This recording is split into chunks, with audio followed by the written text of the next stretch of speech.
I've always hated cowards and phonies. And as far as I was concerned, if I didn't transition, I was both. And I was gonna live and die a completely fake life. That really scared me. My name is Mia Frances Akiko Yamamoto. Like a lot of people, grew up with 4 names, an English first name, English middle name, Japanese last name, obviously. But I was born in camp, 1943. I was born in Poston, and I think that it's interesting for people, LGBT people in general, to experience a little bit of racial discrimination first. Got out of camp, went back to East LA, realized that being Japanese was not the most popular ethnic community to belong to when you come back to the States after being in camp. And I think it's interesting to be Japanese American just in general because, as we all know, the Japanese American internment was a part of our experience. It was an interesting part of the experience. I don't see it as oppressive enough from my point of view because I was too young to actually experience any of it. I just heard about it mostly in stories because I was born there, got out of it by the time I was 2 or 3. Came back to East LA. My father was a lawyer, and he basically lost his practice during the camp years. So we lived in Orange County for a while. Orange County was not a very welcoming place. My brothers used to have to fight their way home from school every day. Interestingly enough, after a while, the Mexican kids got tired of watching them get beat up, my older brothers, and they jumped in for them. And it sort of was the beginning of them belonging to Mexican gangs. All the way through my youth, my older brothers hung around with Mexican gangsters. My oldest brother, Steve, was one of the first members of the White Fence gang from East LA. And he was one of the charter members and hung out with the original OGs from that group. Still hung up to the day he died.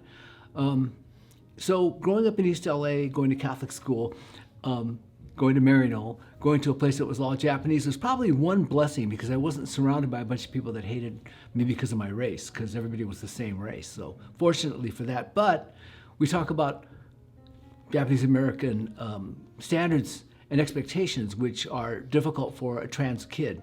And a trans kid especially who had no idea there was any such thing as a trans, but I didn't even know what the name was.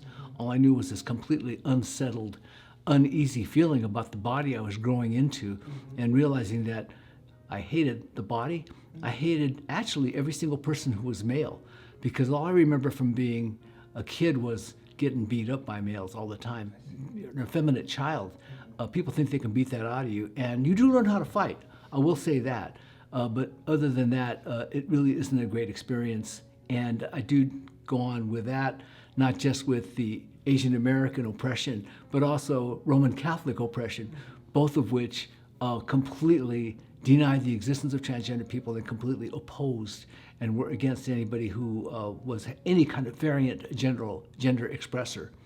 So that's where I grew up. I think like a lot of kids, I was completely suicidal, completely self-hating, and not really knowing why. But I do remember going to my mom when the headlines came out about Christine Jorgensen. And I remember walking in there and saying, "Mom, there's somebody else like me in the world."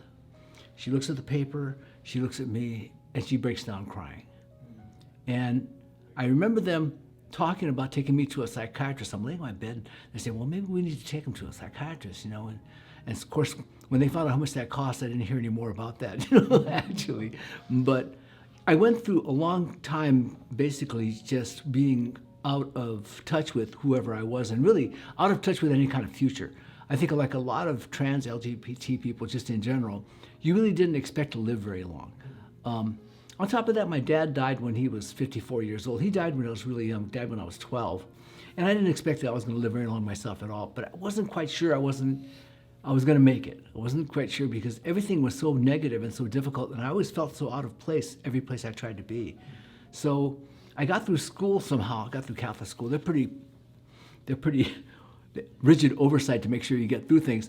But when I went to City College, I went to junior college for my first college experience, and of course I flunked out with all Fs. I started hanging around with a sort of assorted crowd. We used to get high all the time and just blew the whole thing off, basically. I flunked out of LA City College with all Fs, had a 0-point grade point average. One of the few people that ever came up through college after that because they let me back in on probation about a year and a half later. And of course, I had to get all A's to get off probation. So I started getting all A's for the first time in my life, actually, because I probably could do it. I just never really felt motivated. But now I had to get off probation somehow. So I was motivated to get good grades. And what's interesting, for the first time in my life, I'm getting good grades. And people, your classmates, everybody starts looking at you differently. Everybody looks at you differently. My teachers started smiling at me. I remember I got a smile, and I just stopped in my tracks. And one of the teachers used to hate me. You know, I mean, he considered me the greaseball thug that I was. And, you know, I started getting good grades. It just changed everybody's attitude towards me. So I went to UCLA, I went to Cal State LA, transferred from City. I finally got off probation. And then when I graduated college, I decided I needed to go in the Army. I pushed my draft. I volunteered for the draft. I only wanted to go in for 2 years. And I wanted to go in September, so that if I survived the war, I could go to grad school afterwards. And it changed a lot of how I looked at the world when I realized, of course, when I got out of the Army, I felt like the one thing I felt obligated to do was demonstrate against this war. It was just an absolutely appalling and completely, from my point of view, dishonorable thing to invade this country with these people, regardless of the puppet government that asked for our assistance and was very happy to have us there, of course.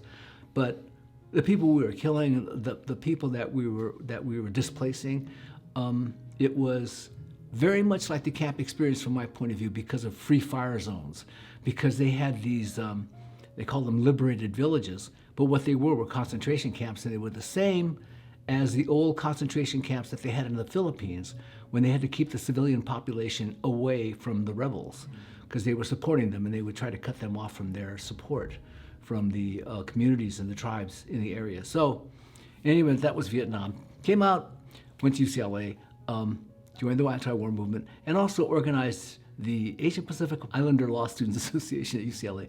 We noticed that there was only, in my class, it was like 7 Asians. It was like unprecedented, because there had never been more than 2 in any year at UCLA prior to us getting there. So this is about what year? 1968 is when I started. Okay.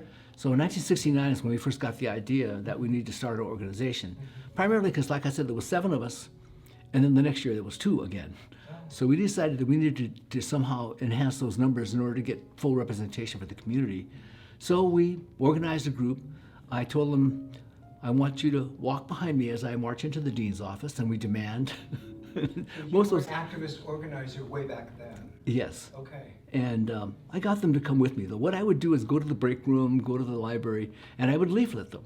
I said, we're the Asian Law Students Association, and we want to meet with you at lunchtime. We're going to be in room 1347. And there was like I said, it was like 7 or whatever. So it wasn't hard to go around the school leafleting them. And a lot of them were like, go away, I'm busy. Who do you think you are? I got a lot of that. Oh man, I'm trying to have me a card game here, man. You know what I mean? What are you trying to do? Right. Yeah. So, but what I did was I went straight to the black balsa, and I went to the Mecha law students, La Raza law students, and I went to the other groups and I said, we want to be part of this movement. We're asking you to support us. And they did. They supported us extraordinarily well. Both the Chicano law students and the black law students advocated with the administration for us, made deals behind the table, under the table with us that we were going to advocate as a group. And I'd like to feel like that group, which is still around today, all these years later, is still hopefully understood that we are part of a larger movement. This isn't about Asian Americans. This is about everybody. And it's also about the people that are being excluded, and it's people that are being oppressed. So it is still all about black and brown people being excluded from higher education, being excluded from law school. And as an editorial note, I know about this Harvard lawsuit, and I know that there's students who are suing Harvard Law School. And I just want to say a couple things. First of all, we are Asian Americans, but that doesn't mean that we are the white man's auxiliary. And that also doesn't mean that we are your model minority. And it also means that we refuse to be used by those people who are trying to keep black and brown people out of higher education, try to keep them out of elite universities and organizations. We need to stay on board that Asian Americans need to refuse that we will not be used by people who have these kinds of motives, who are trying to do this to make things even more unjust for black and brown people. So I just want to say that on behalf of the organizations I represent, that as long as we're around, this will not be something for Asian Americans only, and it certainly will not be for the benefit of the people who are already ensconced in and absolutely embedded in the establishment, in the established order. So their exclusion is something that needs to be something that is addressed by us, and when we address people, that means we have to address our fellow Asian Americans who are being used by the people who are against affirmative action, who are against diversity and inclusion. We have to continue our fight against them. We have to do it openly and publicly and notoriously if necessary. So, I mean, that's always been my attitude. I got out of law school. I mean, one of the things I did, I always wanted to work for the poor because I felt like they get screwed. I was able to go to law school and graduate, become a lawyer. And I worked as a public defender for a while. That was the proudest thing I ever did. When I got out, at some point, I started doing death penalty cases. And I think that's what kept me from transitioning. Because for many years, I felt like I couldn't let down the clients that I had. I couldn't let down my family. I couldn't let down a lot of other people because they were counting on me to be the same exact person that I'd always been.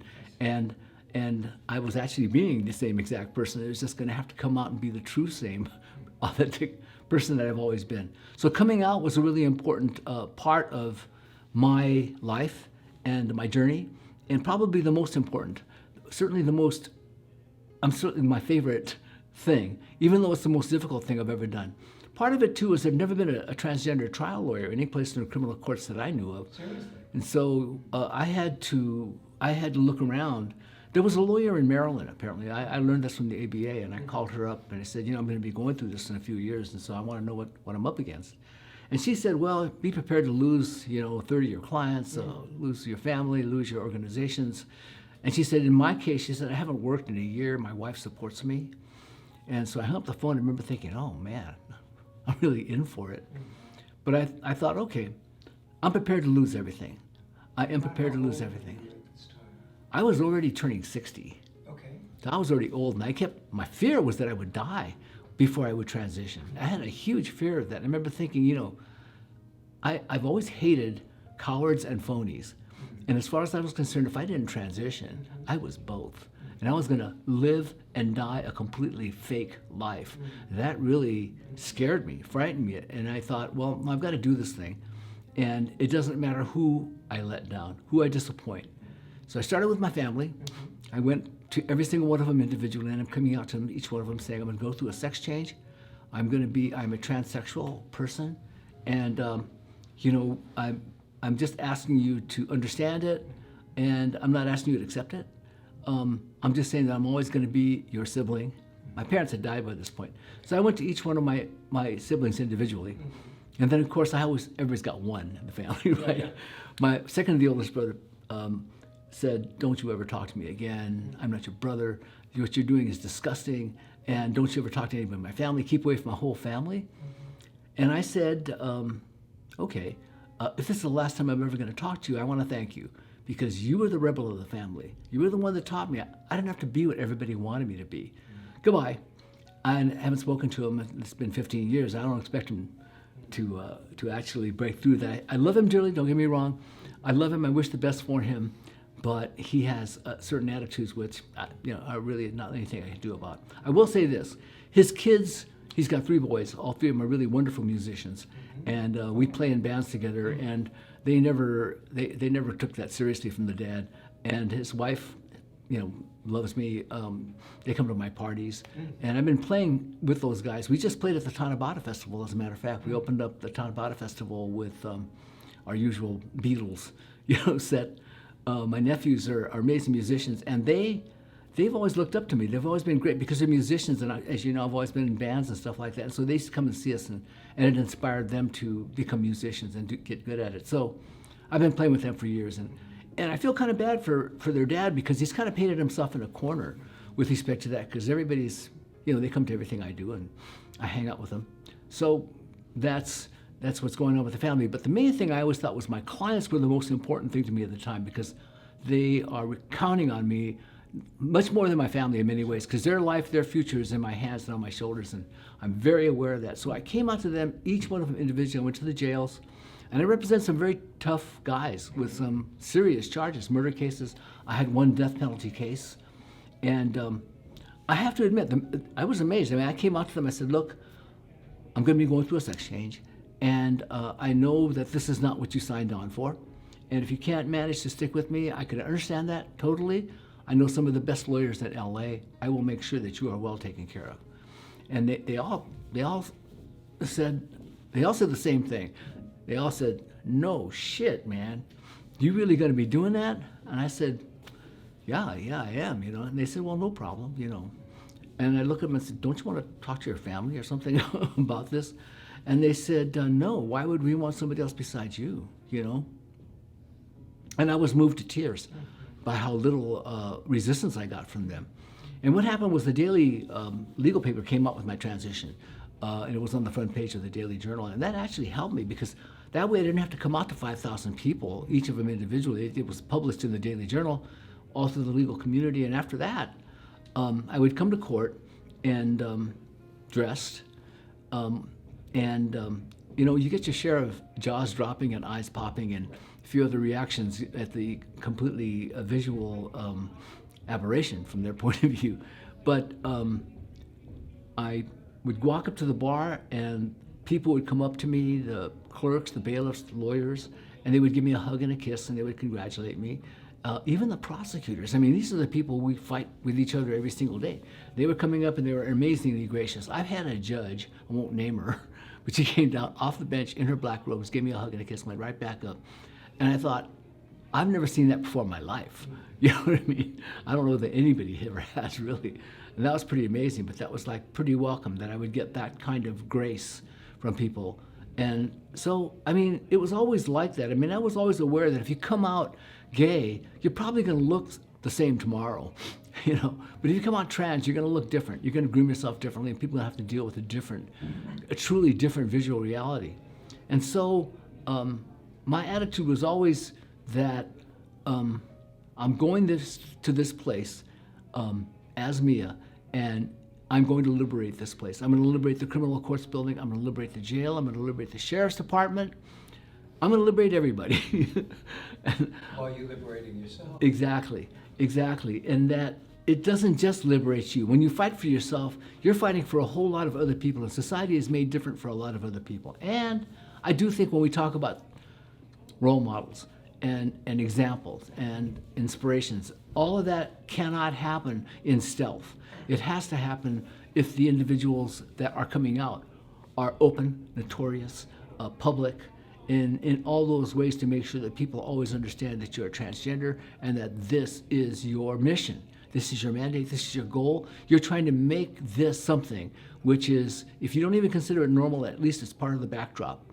You know, I am somebody who's always going to be there. I'm always going to be advocating. And I think it's really important that transgender people advocate for transgender people, but also for all marginalized, all oppressed people. It is all part of the same power disparity that creates injustices in our society. And the biggest injustice we have is I believe, inequality in income. Poor people and rich people, the gap between them is creating a tension which could absolutely lead to the kind of, from my point of view, the kind of dysfunction that and anger and rage and against the disparity that could lead to real serious violent problems.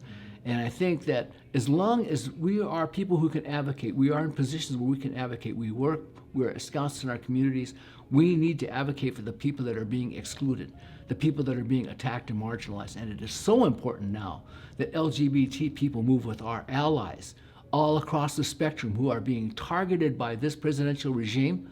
They are our allies, all Muslim people. I always say whenever I go out that whoever's getting it, I'm one of you.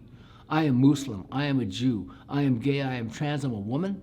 I am every single person that they are targeting because we have to be in solidarity with each other. And I say this too in a political range, that we can't just look at each other and start saying, oh, you're a Bernie bro, or you're a Hillary, whatever. All of this plays right into the hands of the most evil governmental organization that's ever existed, the Republican Party. It plays right into their hands. Our division is what they love, And I think the biggest problem has always been ideological purity. Somehow or other, you have some reason to dislike a candidate because of some issue that you don't agree with, and therefore you can't join with other people. That is a huge problem. Compromise is necessary when you're absolutely seeking power, political power. You can deal with the issues later on, but we have to get in office. And that's what this last election, the 2016 election, taught us, that our division is really this is our fault.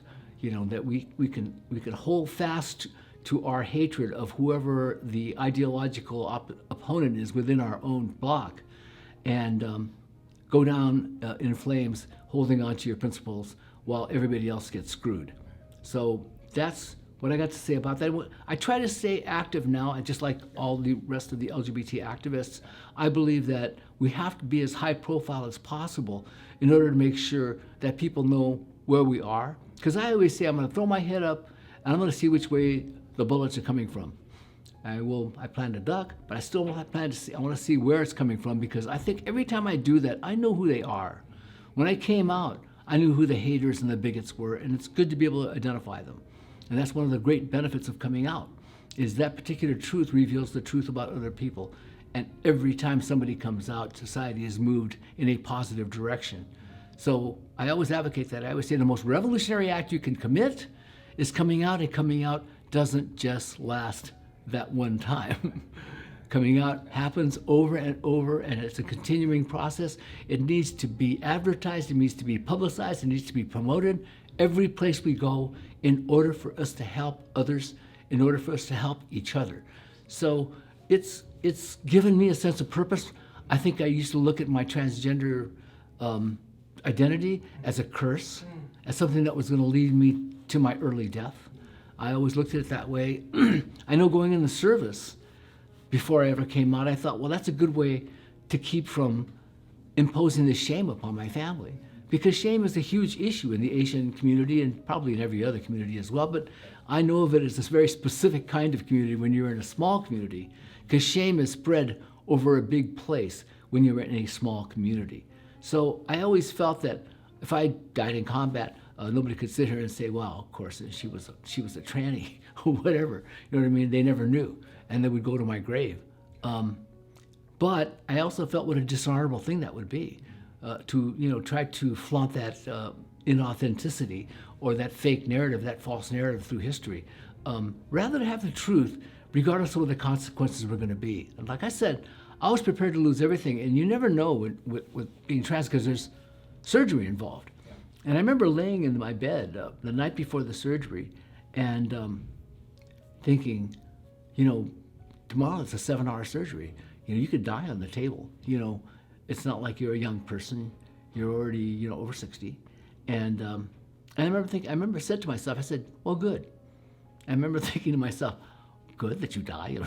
I said, and I was thinking, no, I finally did what I needed to do in my life, which is to be authentic, to tell the truth. And if I got to die for that, then fine. Because I would much rather die like that than live any other way. I knew that, and I remember I even had a dream right before the surgery. I'm laying in bed, I'm dreaming, and I dreamt that I chickened out. Wow. This is actually the night before the surgery, and I woke up and I thought, wow, I didn't chicken out. I'm still here. I'm still ready to go. And but I think that's the way, because when you ask yourself that question, are you really going to do this? Are you really going to go through with this? The answer is always yes. But there's always a small voice in the back of your head saying, well, are you really sure? Have you really considered every possibility? And the fact of the matter is I had, and even if I hadn't, it didn't matter. The absolute drive, determination to do this thing was completely pure by the time I actually decided to do it. With Kim, I represent protesters. That's something I did when I left the PD's office. I always represent demonstrators and protesters. It's something I've specialized in. And so I actually met her at a party with the lawyers for this one large demonstration. We're having a party with a number of the people from her community of protesters, demonstrators, dissidents, political dissidents.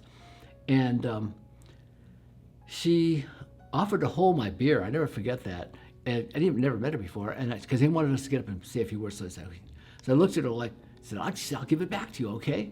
And so I get up and make my speech. And I come back and said, okay, where's my beer? And she says, I'm not going to steal a Budweiser. You got to be kidding. I don't drink that stuff. It's so lame that she was. So I kept, I was kind of kidding around, kind of, accusing her of stealing my beer and everything else. And we got to be friends over the course of time.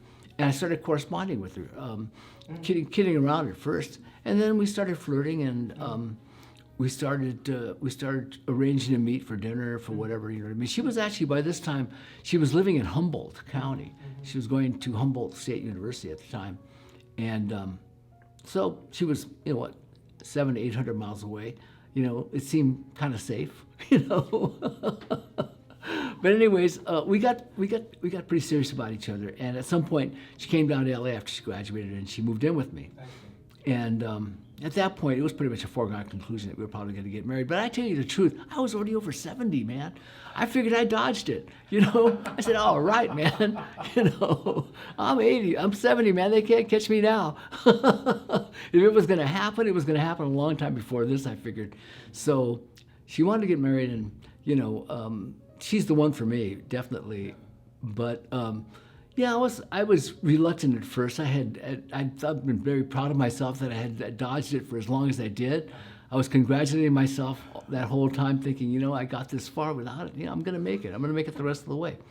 I was wrong, of course, and Thankfully so. yeah, but I love her dearly, and my friend Carmina the other day said, "You're my favorite lesbian couple."